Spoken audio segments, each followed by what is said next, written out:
take a walk with me back in time to the 90s, the Midwest. I was teaching high school or boys' school. Beautiful campus in the woods, filled with maple trees. It was an idyllic place that masked some ugly tendencies that our systems tend to uphold. Tendency toward othering, tolerance for injustice. But those maple trees had the capacity to convene a different kind of community. The school had a maple syrup program. We tapped the trees and ran lines in the woods. And during sugaring season, everybody in the community was expected to participate. And that maple syrup program had the impact of cutting through a lot of the other bullshit that happened at that school. When it was sugaring time, everybody kind of went out in the woods and hauled sap and moved buckets around and had to watch the fires and keep them going and make sure the sap didn't boil too much. The rest of the year, everybody was used to hopping to all the kind of normal human hierarchical schedules that you might expect. So for the students, that meant things like AP exams and college applications. And for the adults, it was filing grades or making mortgage payments or attending donor teas, whatever your role happened to be. But if you've ever participated in that kind of activity, you know that in a beautiful egalitarian way, the maple trees did not care one bit about any of those things. When the sap flows, and you got to do what you got to do. And everybody just kind of headed out to the woods to do their share. And during those times, people working hard together around this wonderfully sweet food, the community changed. Now, I've been very lucky in my work life. I've done a lot of different things. And I like to think I've worked hard in most of them. And I've worked 10 and 12-hour days doing things like writing federal grants. And I've worked 10 and 12-hour days grading Beowulf exams. And I've had the opportunity to work 10 and 12-hour days doing things like working in the sugar bush or working on farms and gardens. And they're all exhausting.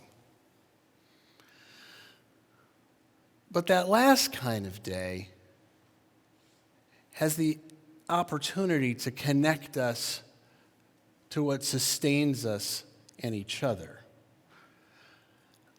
That last kind of exhausting day also has the tendency to remind us of what so much of modern life, it seems to me, wants us to forget, which is that we're connected to each other. We need each other and the land.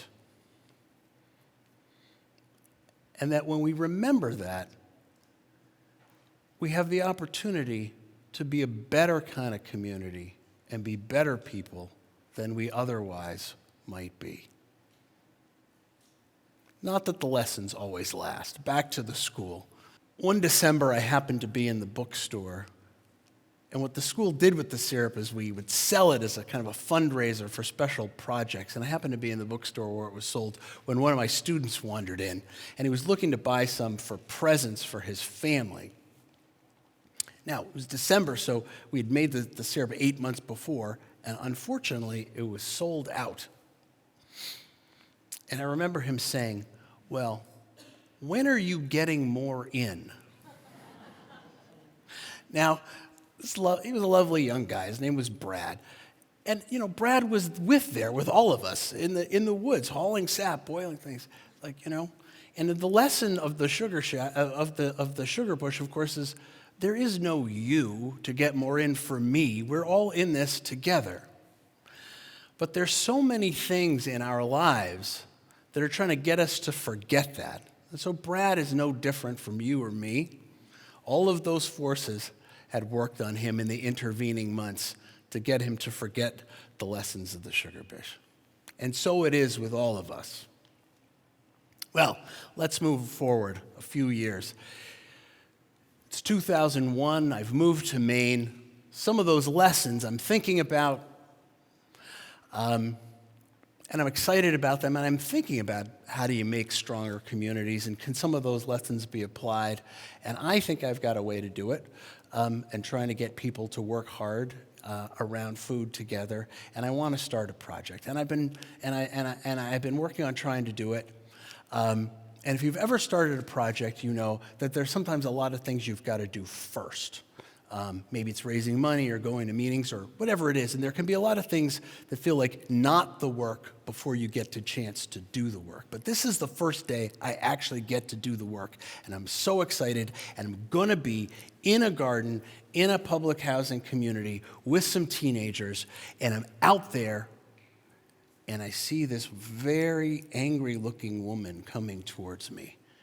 And she's saying, "What are you doing in my garden, and who the hell are you?" Well, this is a problem. Her name is Paula. She ended up being a lifelong friend. But I didn't know her that day, and that was wrong. Because she had lived in that neighborhood for 33 years. And she was a community organizer, and she was a great gardener, and she had brought those gardens into being. And so here I was thinking, working hard together with the land reminds us we need each other, we need the land. Who needed that lesson? I thought these young teenagers needed that lesson. This guy needed that lesson. I thought I was going to be the great deliverer. So Brad needed to be reminded of it that day in the bookstore. I needed to be reminded of it. Every day, there are things in my life, they're trying to get me to forget that we need each other and that we need the land. I would be willing to wager that there are things in your life that are trying to get you to forget that too. And in my work, what I've seen is that when we come together and when we work hard in food in particular, and maybe we even get a chance to eat together, it gives us an opportunity to remember that we need each other and we need the land. And it really does good things for us. There's a quote I often come back to. It says, "Even if I knew that the world would go to pieces tomorrow, I would still plant my apple tree." I think I'm going to do that. Better yet, why don't we do it together? Thank you.